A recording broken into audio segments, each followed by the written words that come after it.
The 1931 film Frankenstein begins with a warning. Mr. Carl Lemley feels it would be a little unkind to present this picture without just a word of friendly warning. I think it will thrill you. It may shock you. It might even horrify you.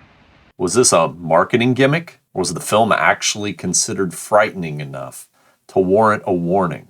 I mean, legend has it some weaker-willed people in the audience have fainted and there were ambulances outside the buildings. So if any of you feel that you do not care to subject your nerves to such a strain, we've warned you. Things were different in 1931, I guess, whether or not those ambulances were really there. But to a modern audience, 1931's Frankenstein, while still a classic, may appear campy or tame. We've all seen Midsummer by now, and we just can't go back.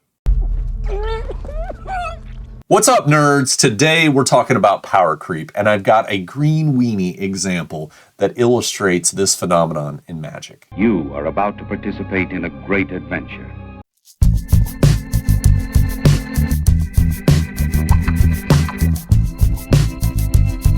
So yeah, just like back in 1931, Frankenstein was terrifying. Back in the day, Scrib Sprites were a very playable card. It was a 1/1 flyer for 1 green mana. It was cheaper than Mesa Pegasus and Zephyr Falcon, with a bit more bite than the cost of Vampire Bats. They were a solid turn 1 option for a green deck. Flying used to matter. It used to be something. You didn't need all sorts of other abilities.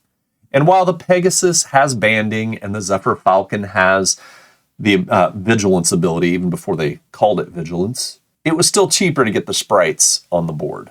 Yeah, you had the Will-O-the-Wisp, and it was the best blocker in the game, honestly, with the ability to regenerate, and it just costs 1 mana. But hey, that's beside the point. We're talking about it's hard to say Scrib Sprites, the sprites here, and they can attack. Scrib Sprites were a solid addition to an early deck. As a common, it wasn't going to break the bank, and we played casual.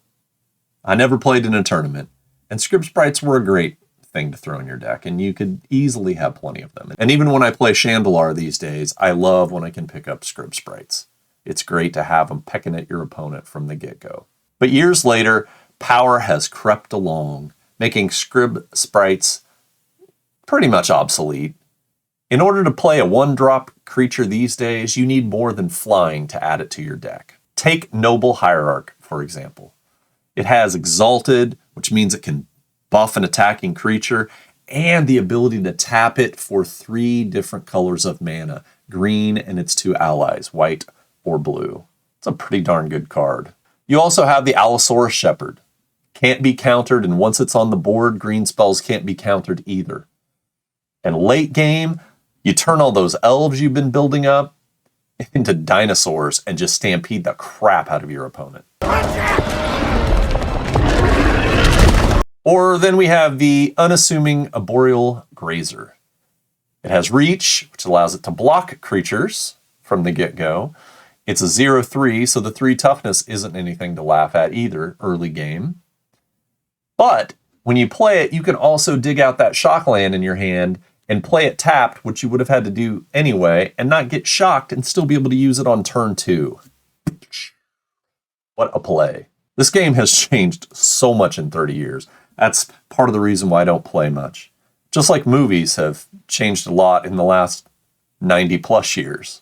Things change, things adapt, and what once was great is not the same, but we can still appreciate it just like I appreciate 1931's Frankenstein. I still love the Scrib Sprites, even if it's a more or less artifact of the past at this point. Thanks for watching. You guys are awesome. Be good to each other. Take care. We'll see you soon.